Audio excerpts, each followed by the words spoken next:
Israeli Prime Minister Benjamin Netanyahu flew to Washington, D.C. on Sunday, where he's set to meet with U.S. President Donald Trump to discuss issues including tariffs and the Gaza war.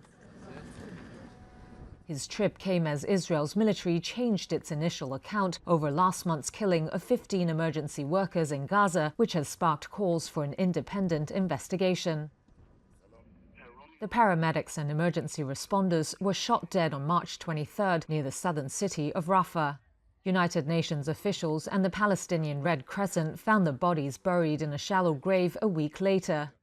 One paramedic is known to have survived, while one other man is missing. The Israeli military initially said its soldiers had opened fire on vehicles that approached their position suspiciously in the dark without lights or markings. It said they killed 9 militants who were traveling in Red Crescent vehicles.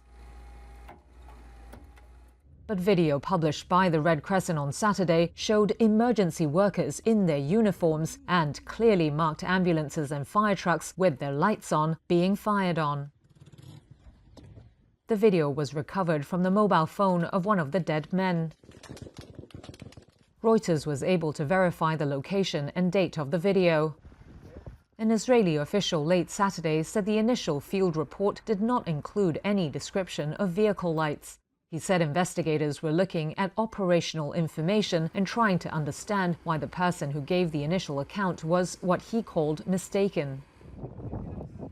Israeli media reports cited the military as saying at least 6 of the 15 dead were identified as members of militant groups.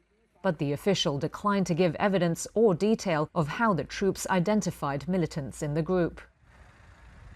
Palestinian Red Crescent spokesperson Nebal Fasak said the organization demands an independent international investigation.